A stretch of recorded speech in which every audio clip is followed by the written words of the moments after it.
الرحمن الرحیم وصلی اللہ علی النبی الکریم رب اشرح لی صدری ویسر لی امری واحلل عقدۃ من لسانی یفقہوا قولی. The topic for this day is the moral teachings in Islam. The moral teachings in Islam. Yesterday, I was interviewed by a TV channel. The interviewer said, during conversation, the interviewer said that it is a general impression that there is no concept of philanthropy in Islam, or at least the concept of philanthropy was not developed in Islamic system.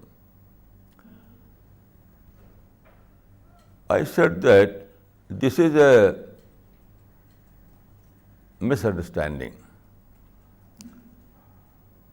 The fact is that concept of philanthropy is very much in the Islamic system. If you read Quran and Hadith, you will find that there are hundreds of teachings in this regard. For example, if we take a copy of the Quran and open it, you will find that the very first verse is like this: Bismillahir Rahmanir Rahim. In the name of God, most merciful, most compassionate. Here you can see that Quran introduces God as a merciful God, as a compassionate God. Then there is a hadith, تَخَلَّقُوا بِأَخْلَاقِ اللَّهِ. Adopt the character of God. So, when you think about this, you will find that in the Quran and Hadith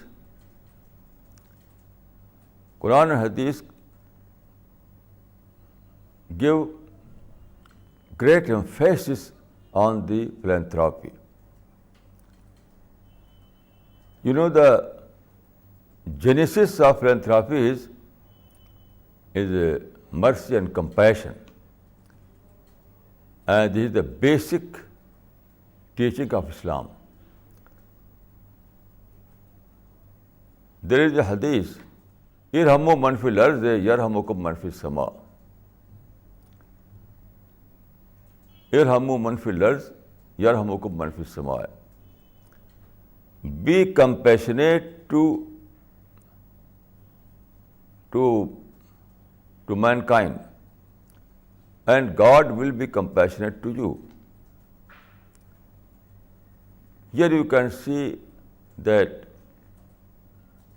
it is very clear in Islam that you have to be compassionate and merciful to other human being. Otherwise, your salvation is doubtful. Irhamu man fil ard yarhamukum man fis sama. Be compassionate to other men and women, to all mankind, so that you may receive the mercy of God. So here you can see that It is in our personal interest to be merciful to others. According to Islamic frame, according to Islamic system, it is to our personal interest to adopt this culture, this character. I think that this is enough to understand that philanthropy in Islam is in complete sense of the word. Philanthropy in Islam exists in complete sense of the word. Then, in the chapter number 90 of the Quran, there is a verse, وَتَوَاسَوْا بِالصَّبْرِ وَتَوَاسَوْا بِالْمَرْحَمَةِ. Enjoin patience and enjoin compassion on one another. Here you can see that Quran enjoins us to be merciful, to be compassionate to all mankind. Here the word used in the Quran is marhama.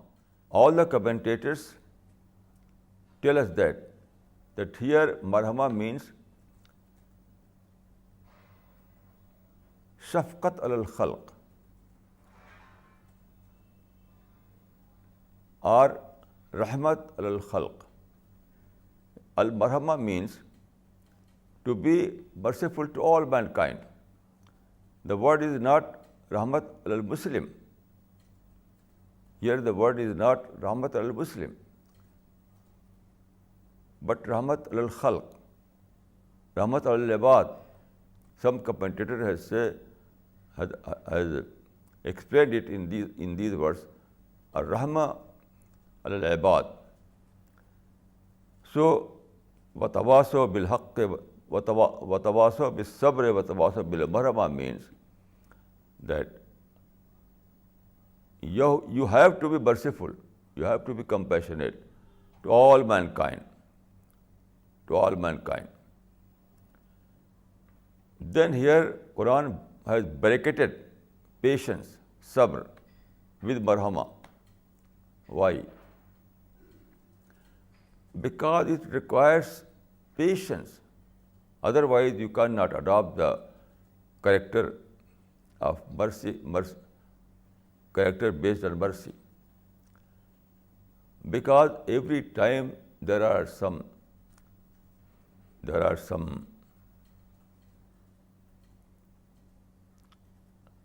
negative experiences from others. You live in a society, you live in a family. So from others, from other members of the society, you always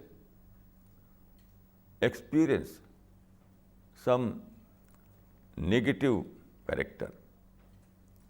It is but natural. It is not possible to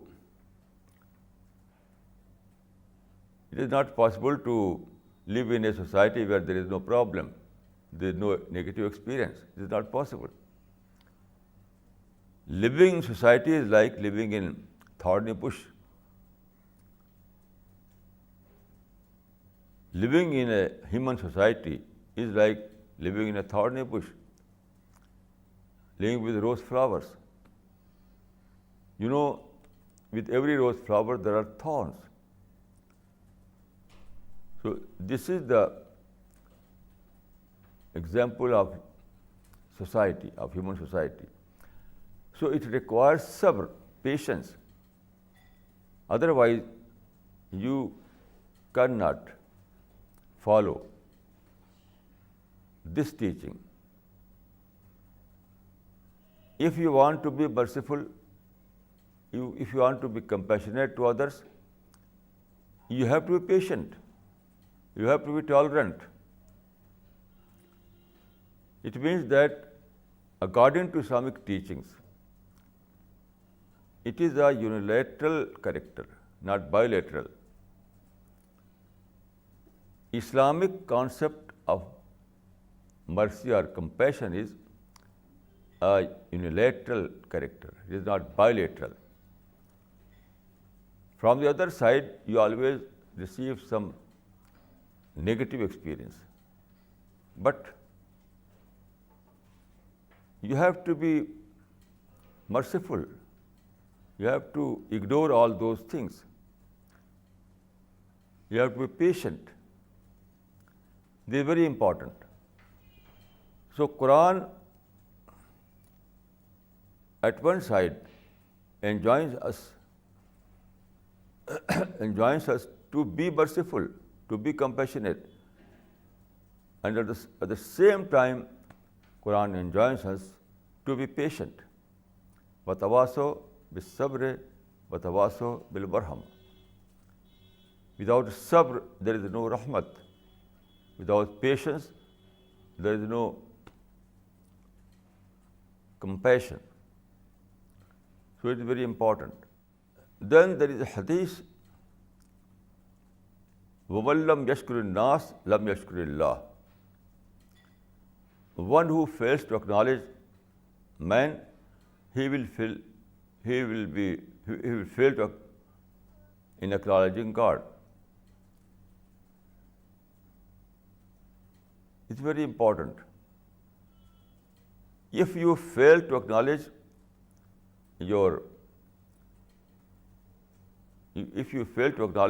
other human being, you will also fail to acknowledge the God Almighty. Why? You cannot divide mercy, sentiment of mercy, sentiment of compassion, sentiment of acknowledgement it cannot be divided. If you have sentiment of acknowledgement, so being merciful is a kind of acknowledgement. Why? When you are in a society, every time you receive something from society. Every time. For example, when you went out from your home, you walk on a street. A street is a gift of society. When you walk on a street, you are receiving some benefits from society, because it is society, in an organization. It is the social organization that has gifted you a road, that has gifted you electric system, that has gifted you a planned city. So every time you are receiving some benefits from society. If you take anything, pen or cloth or house, anything, it is not your own discovery. When you use electric system, is it your own discovery? Have you discovered the electricity? When you use motor car, have you invented motor car?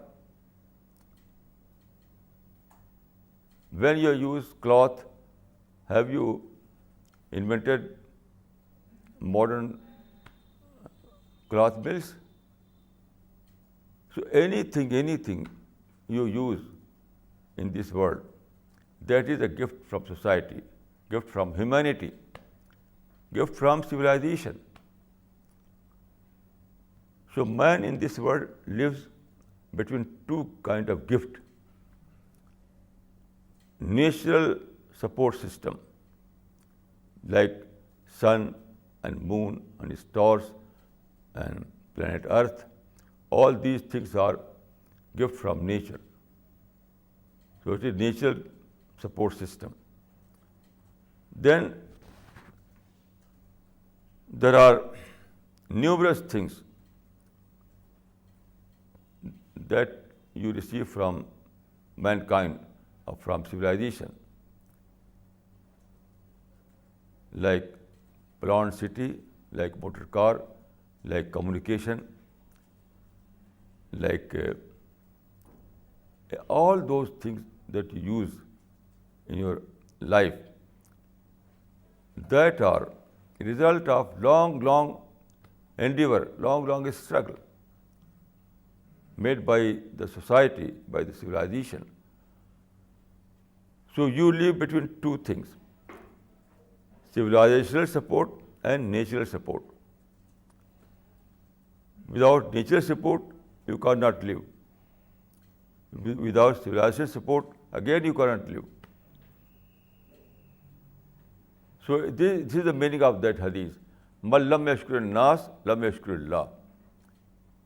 One who fails to acknowledge humanity, he will also fail to acknowledge God Almighty. Because the sentiment of acknowledgement is not in his heart, not in mind. That the quality of acknowledgement. Acknowledgement is a quality, is a consciousness. Acknowledgement is a thinking, is a mind, is a way of thinking. Acknowledgement is a way of thinking. If you are deprived of that kind of way of thinking, then you will fail in both of the acknowledgement. You will fail to acknowledge. If you fail to acknowledge humanity, again you will fail to acknowledge God. So every time we are receiving civilizational support, and then every time we are receiving natural support. So, man lam yashkur nas, lam yashkur Allah. One who fails to acknowledge humanity, he will fail to acknowledge God Almighty. This is the revolutionary teaching of Islam. When you are engaged in philanthropy, you are only acknowledging the human gift. You are acknowledging the human gift. You are returning only a portion of that gift.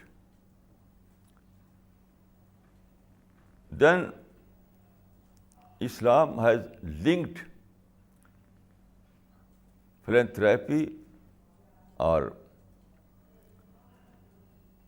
rahma al-khalq with belief system. It means that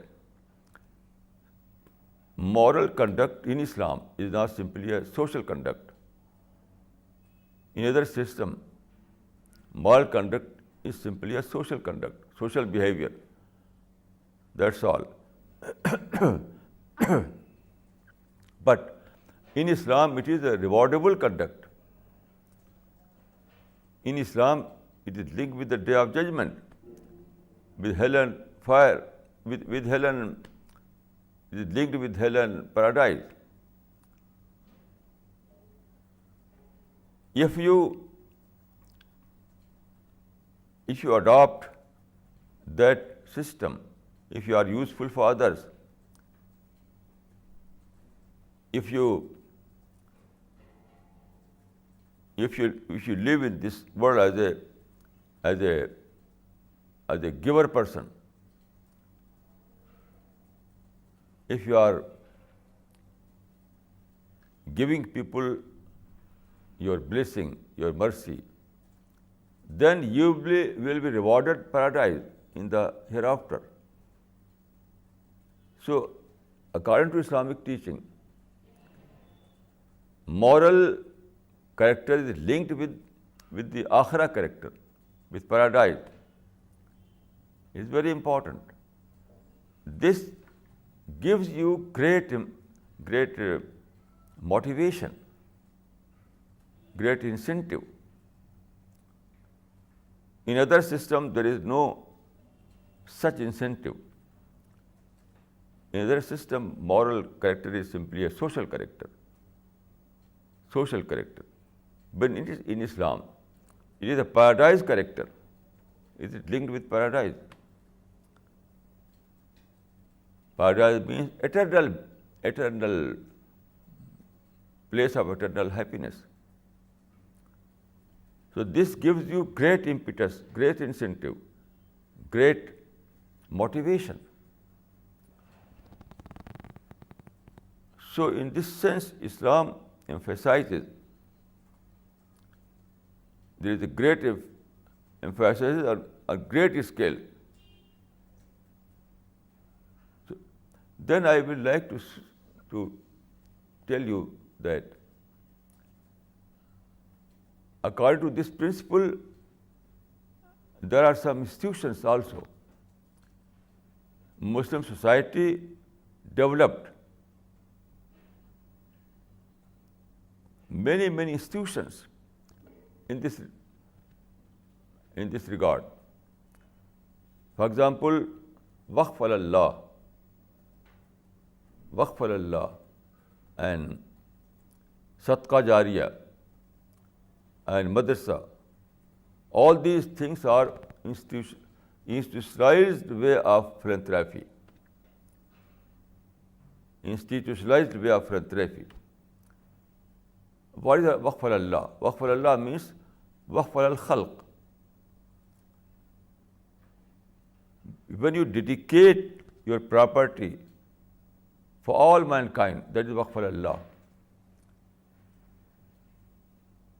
When you dedicate, when you donate some of your property for all mankind, that is Waqf al-Allah. So it is an institutionalized way of philanthropy.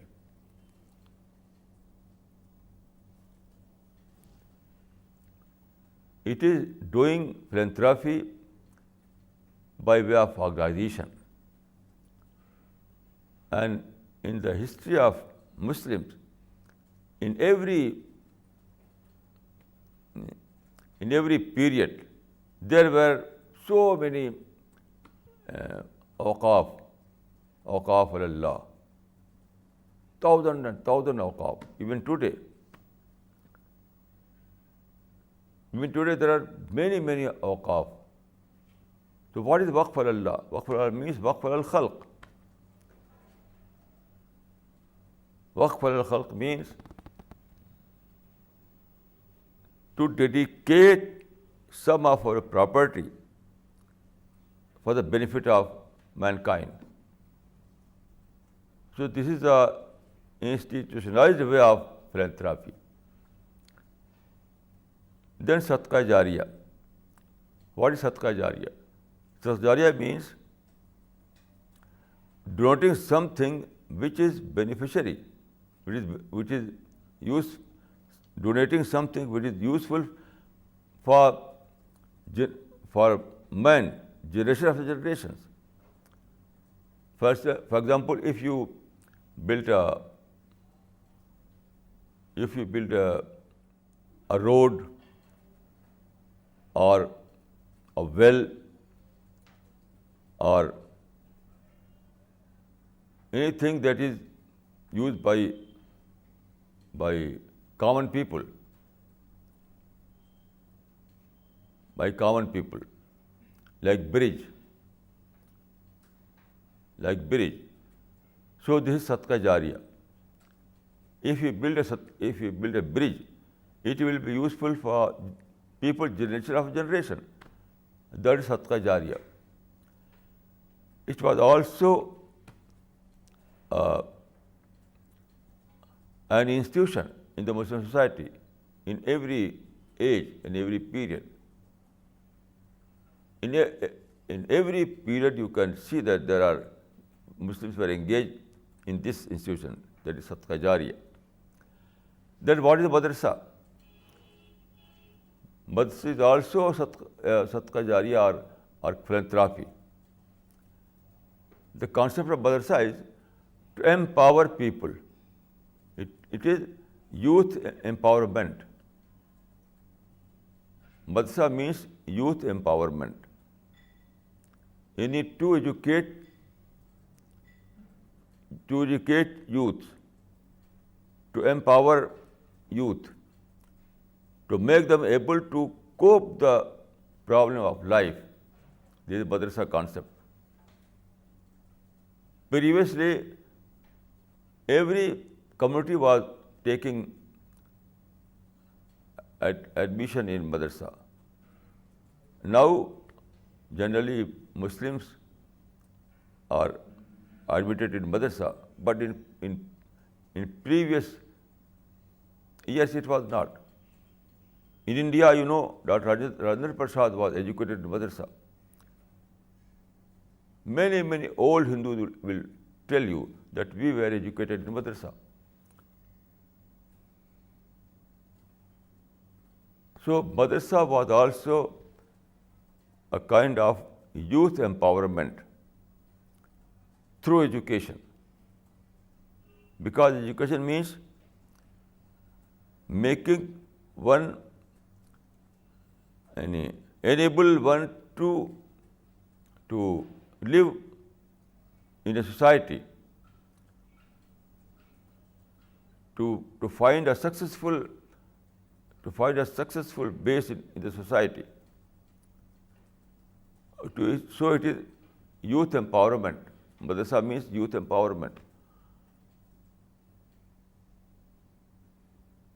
So in Islam, philanthropy is a very important teachings. And also in Islamic system, it is very important to know that Islam has linked philanthropy with belief. For example,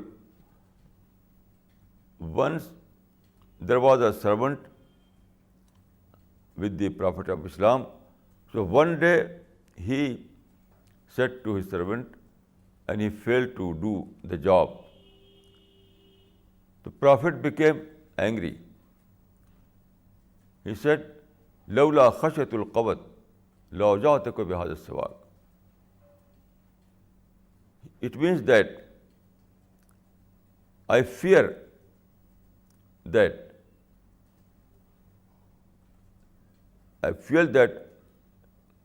I will be punished by God. Otherwise, I would have to punish you. So, although servant was wrong, but Prophet said nothing. His belief refrained him from punishing him. So here you can see that philanthropy is linked with belief system. So philanthropy in Islam is not simply a social behavior, social conduct. No. It is a rewardable act. If you do something better to other member of the society, you expect that you will be rewarded from God.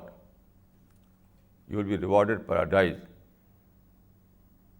So this belief system, the Islamic belief system, provides an incentive, a motivation. So it's very important. Then, when Prophet was in Medina, once he saw a Muslim. He was beating his servant. So when Prophet saw it, he said, his name was Abu Masud. He said that, Ilm Abu Masud, lallahu aqdar, Ilm Abu Masud, lallahu aqdar alayka min kala hadal ghulam. O Abu Masud, God is more powerful upon you than you upon this servant. So he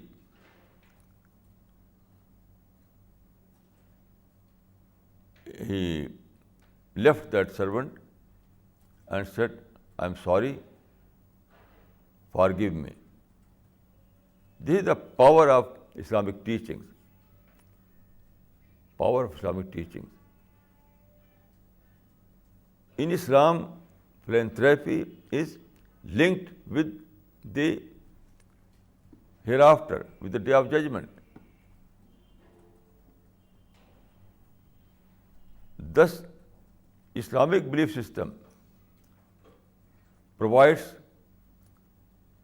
an incentive or motivation. Otherwise, it is very difficult to maintain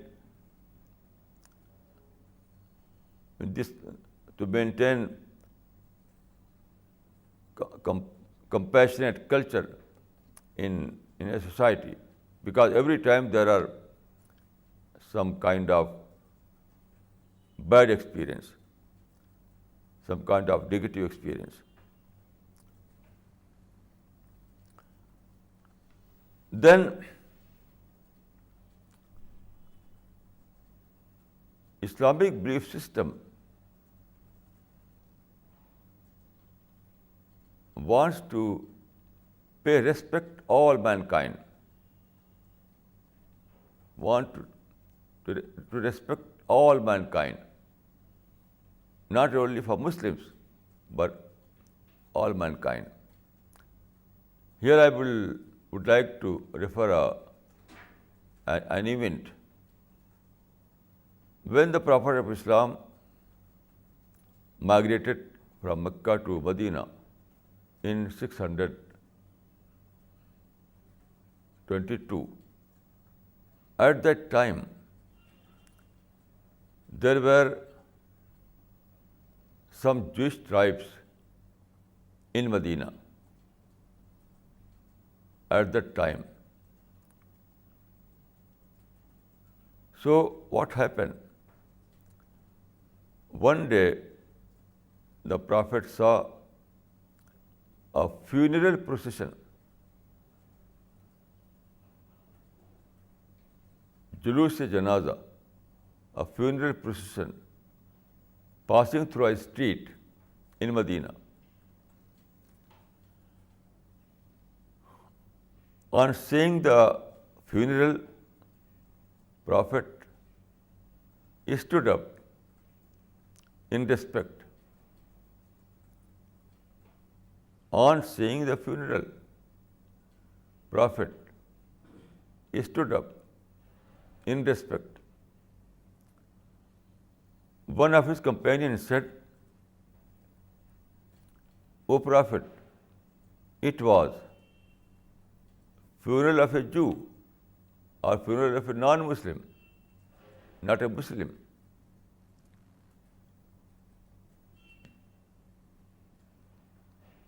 Then Prophet said, he never said that, oh, I was wrong, I was unaware that it is a funeral of a Jew or funeral of a non-Muslim. He never said like this. He said, Alaysat nafsan, the Prophet of Islam said, Alaysat nafsan, was he not a human being? Was he not a human being? Here you can see that everyone is respectable. every Muslim, every non-Muslim, every Jew, every Christian, every Hindu, every Parsi, everyone is respectable. Every human being is respectable. You have to pay respect.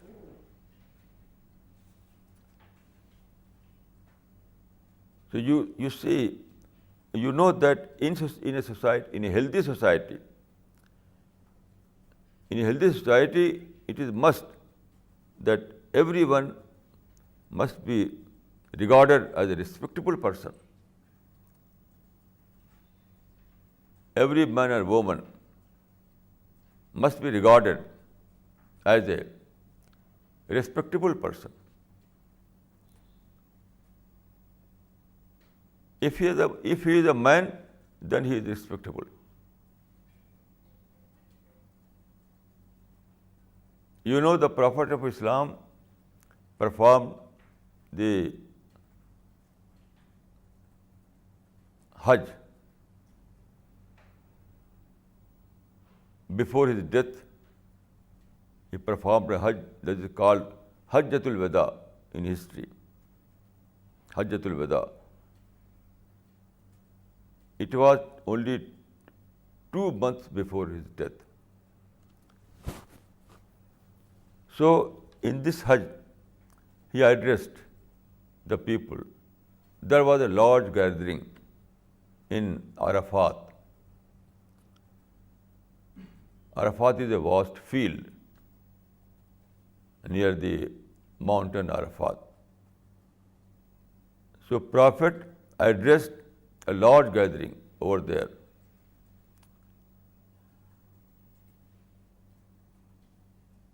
He said in this sermon, لا فضل لعربي على عجمي ولا لأسود على أحمر. He said that there is no superiority. Arab are not superior on non-Arabs. And also, whites are not superior. Whites are also not superior upon blacks.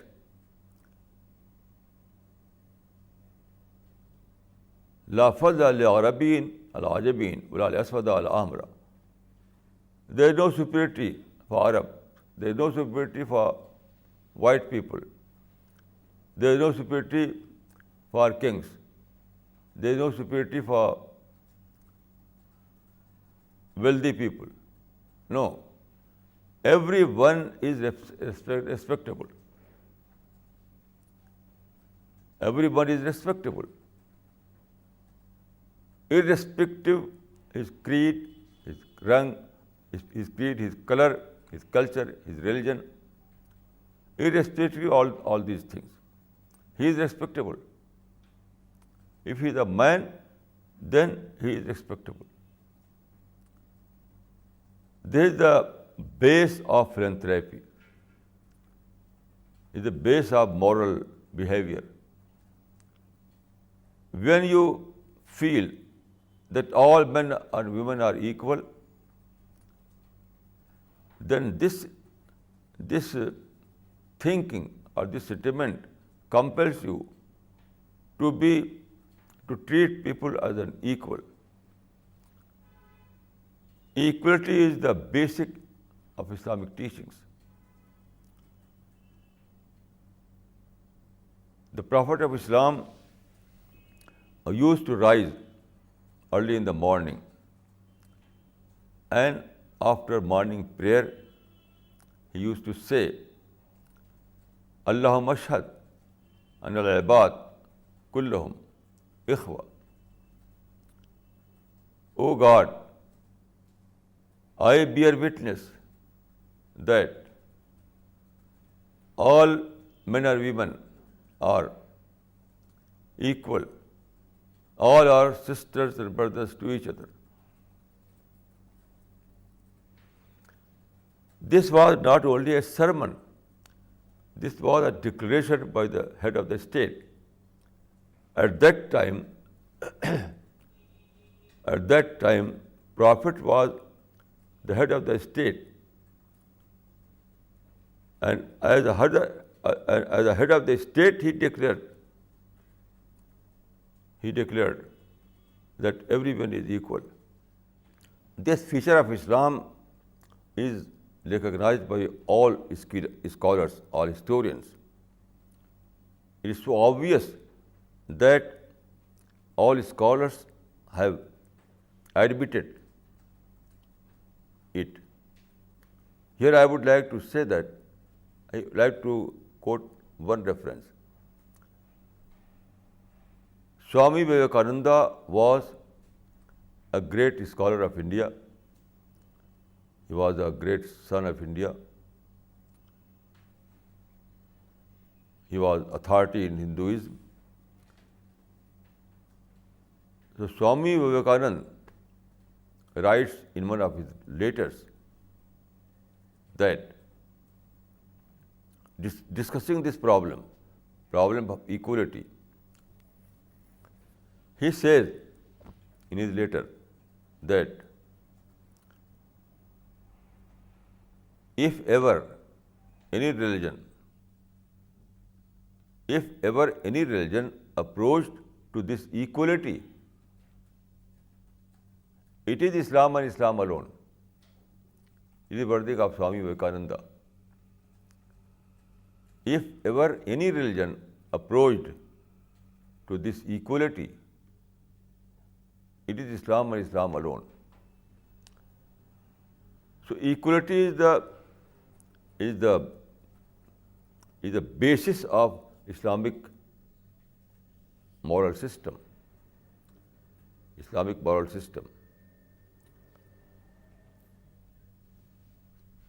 So,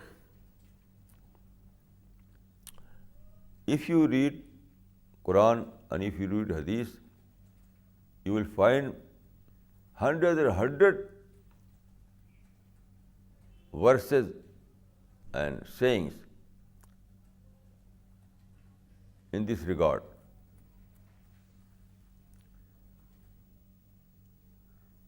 Prophet of Islam has said that Wallahi la yuminu, wallahi la yuminu, wallahi la yuminu, alladhi la yamanu jaruhu bawa'iqahu. It means that he is not a true believer. He repeated this sentence 3 times. He is not a true believer. He is not a true believer. He is not a true believer. Who creates problem for others? Who creates problem for others? It means that if you are living in a society and you create problem for other members of the society, you are not a believer, you are not a Muslim.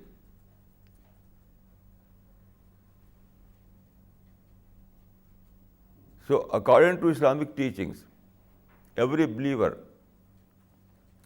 must live in a society as a no problem person,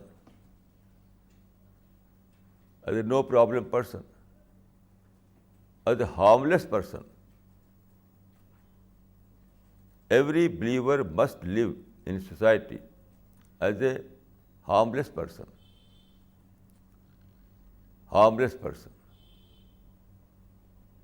You are not allowed to create problems for others. Any kind of problem. You are not allowed to create any kind of problem for others, for other members of the society.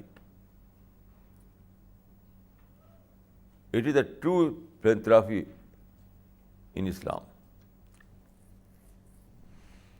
I would like to quote 2 different verses, one from Hadith, one from Quran. Quran says that وَأَنزَلْنَا الْحَدِيدَ فِيهِ بَأْسٌ شَدِيدٌ وَمَنَافِعُ لِلنَّاسِ. Here Quran refers iron. In this Quranic verse, Quran refers iron as a model for character. As a model for character. It means that be strong in your character like iron. Be strong in your character like iron. وَأَنزَلْنَا الْحَدِيدَ فِيهِ بَأْسٌ شَدِيدٌ. So in this world, God has set some models for our character. So iron is a model for a strong character. Then there is a hadith, مَثَلُ الْمُؤْمِنِ كَمَثَلِ الْخَامَةِ. Believer is like a tender plant. مَثَلُ الْمُؤْمِنِ كَمَثَلِ الْخَامَةِ.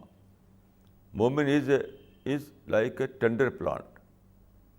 Here you can see that at one side, a mu'min must be strong like an iron, like iron. And the other side, mu'min must be lenient like a tender plant.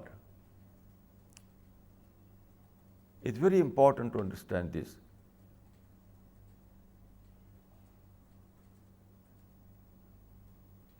When you are living in a society, you have to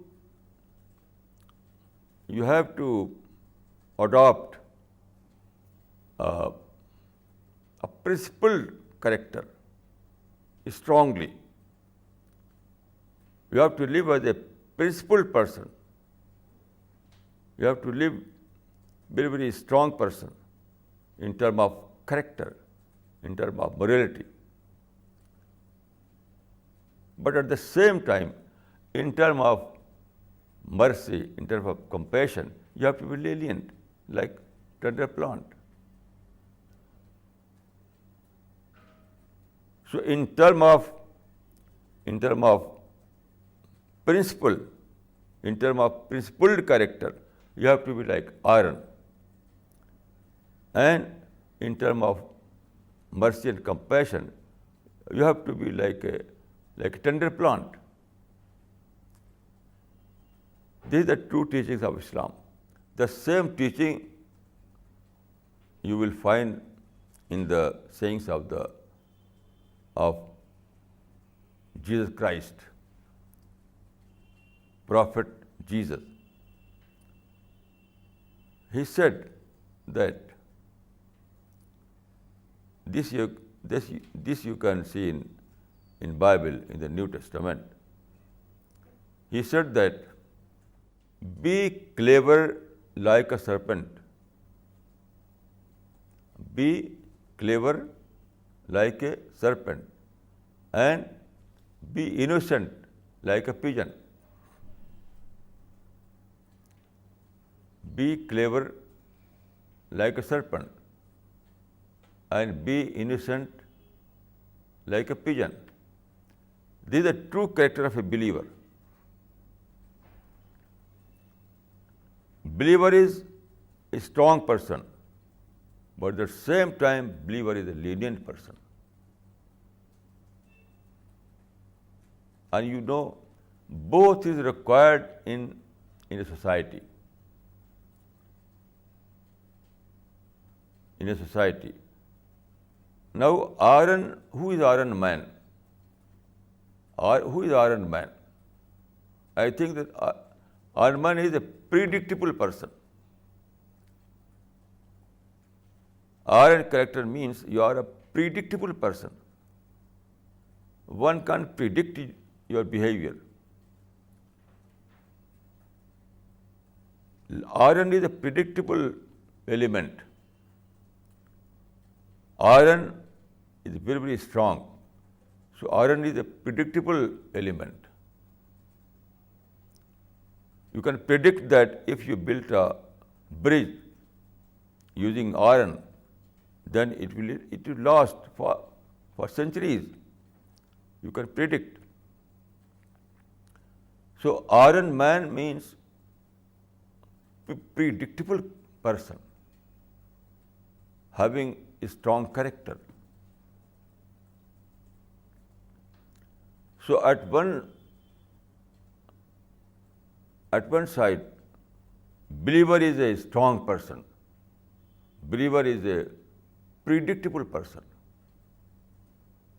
But at the same time, believer is a lenient person. Believer is a person who has mercy in his heart, who has compassion in his heart.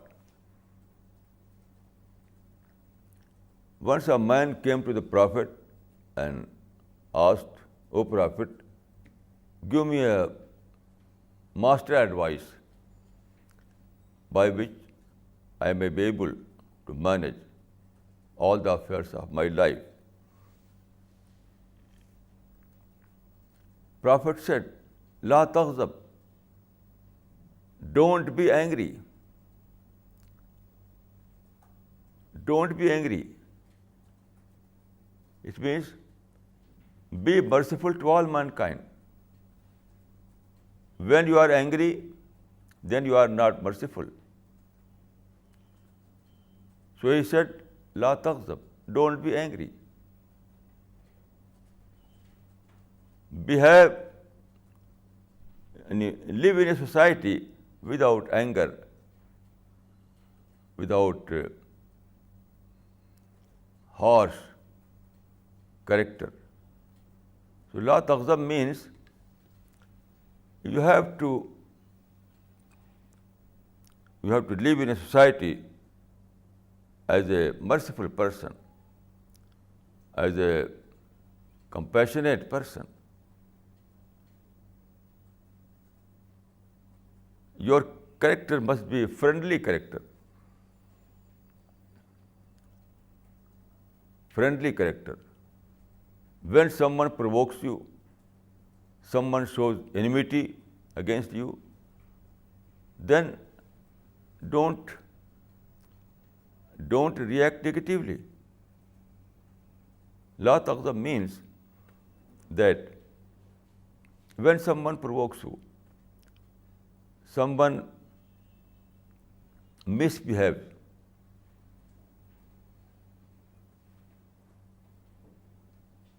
then you have to adopt the culture of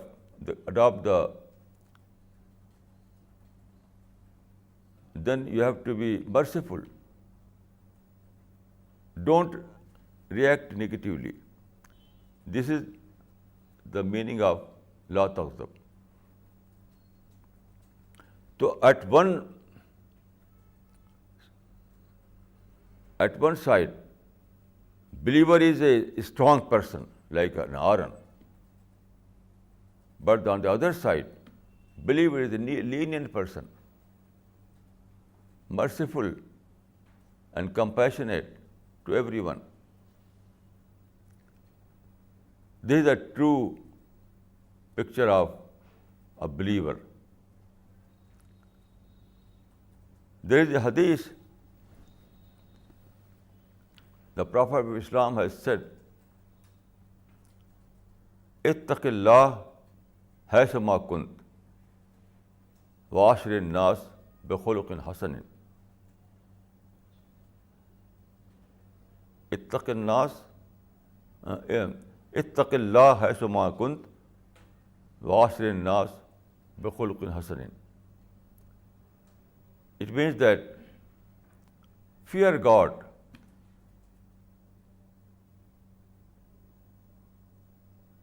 Fear God and behave with others and your behavior with others will be good behavior. Ashir nas bi khulqin hasanin, with good character, with good behavior. So here you can see that there are two kinds of duties. In technical term we say huququllah, huququl ibad. In fiqhi term, in legal term we say that huququllah, huququl ibad. Now huququllah means duties towards God. Duties towards God. And huququl ibad means duties towards man. Duties towards man. So these are two duties. Two duties. Every believer is expected to perform these two duties. At one side, he must fulfill the duties of God. That is basically ibadah. Ibadah. Huququllah means ibadah. And huququl ibad means akhlaq. So ibadah and akhlaq, these are two basic duties in Islam. You have to fulfill huququllah, duties towards God. That is basically ibadah. And akhlaq, that is good character, good behavior. So it is akhlaq. So all the teachings of Islam are divided in two teachings, ibadah and akhlaq. So akhlaq is all those duties that are duties towards mankind are called akhlaq. And that is based on the concept of mercy, concept of compassion. Compassion is the basis of akhlaq. Compassion and mercy and well-wishing is the basis of akhlaq. So I can say that well-wisher to all mankind is the Islamic akhlaq. Islamic akhlaq means being well-wisher to all mankind. Being well-wisher to all mankind. Having friendly character. Well-wisher to all mankind and having friendly character, this is the Islamic akhlaq, Islamic character. أقول قولي هذا وأستغفر الله لي ولكم أجمعين.